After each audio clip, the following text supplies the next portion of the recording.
I just wanted to talk about this trend that I've been researching lately. It's called raising theybies. Yes, theybies. Basically, some parents are basically raising their child as neither male or female until they're a certain age where they decide for themselves what gender they want to be. And the parents will go as far as not putting either gender on the birth certificate, not telling anybody, like the family, members, friends, they won't tell nobody what the child's biological gender really is, because they don't believe that the child's private parts determine their gender. They think it's just a social construct. And I've heard these people say that, if their child wants to identify as a boy one day and a girl the next day, that's fine. If they want to identify as non-binary, that's also fine, and only they can decide their gender. So, yeah, I found this whole trend pretty strange and appalling, because gender is not like some social construct, okay? And I'm not saying this to be overly religious, but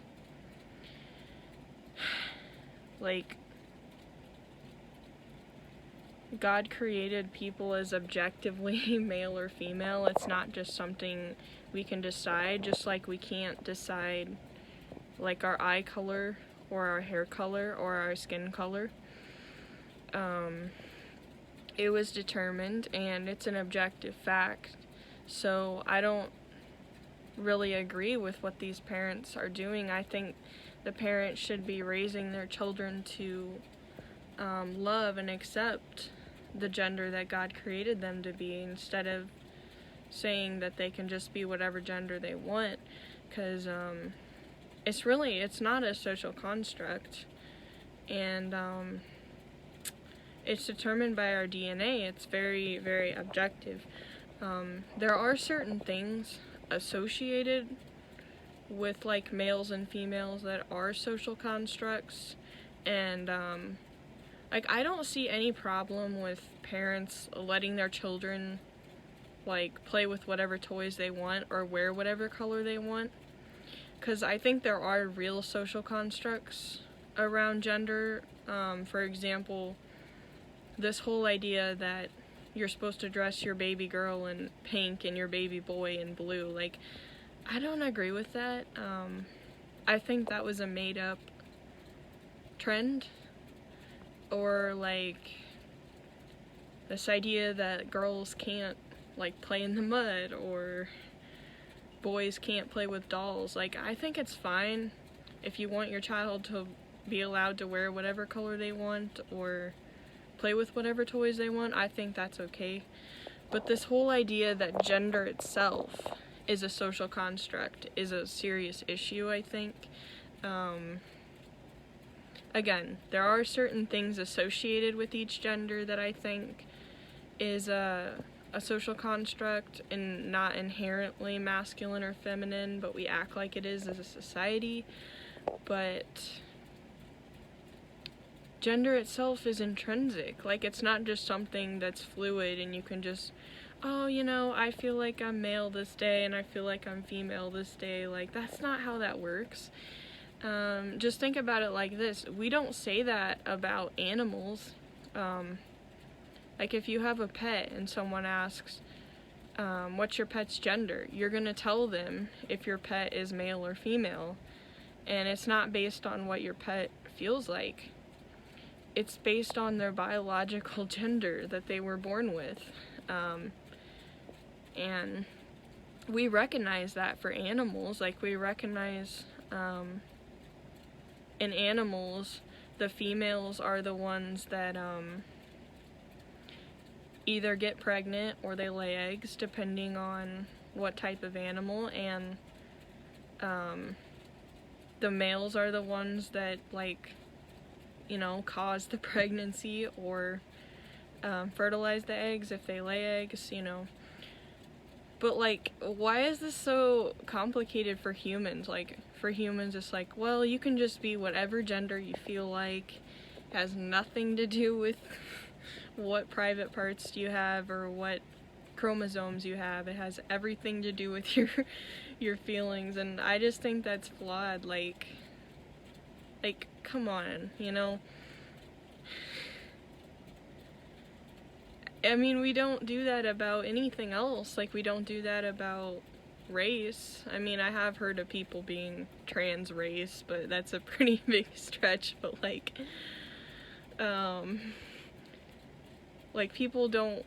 people can't just say they can be whatever race they feel like when they're not.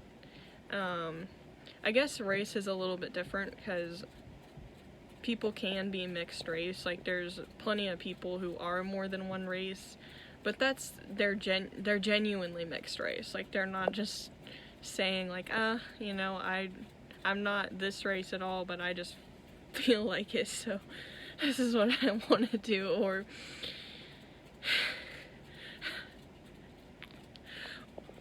Or we don't do that with age. Like, you don't just say, like, I'm 18. I can't just say I want to identify as 25 because that's not the case, you know? I'm objectively 18 and not 25.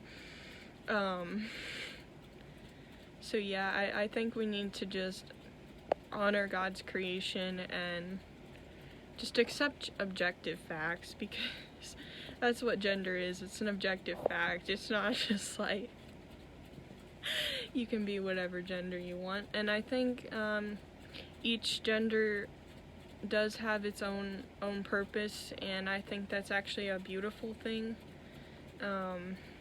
So I think parents should be teaching their children to love and appreciate the gender that God created them. Not just teach them that they can just change it. Like these parents, they go so far they won't even tell anybody their child's biological gender. Like, it's crazy, you know. And also it's under like a assumption that I think people can just choose their gender, and it might even, I could be wrong, but it could be under the assumption that they could actually be like transgender, but only a very small percent of people are transgender. Like, over 99% of people actually identify with the gender they were born as. So I don't know, it's a very, very sketchy thing, and I think these children could grow up confused. And yeah, let's not act like inherent gender is a negative thing. It's really not, you know? It's a beautiful thing. And yes, there are social constructs with each gender, and those can be addressed. But that's not gender itself. Gender itself is intrinsic, and I think that we should embrace that and not get too worked up about these little things that don't really matter that much. But yeah, that's just my take on it. So yeah, bye!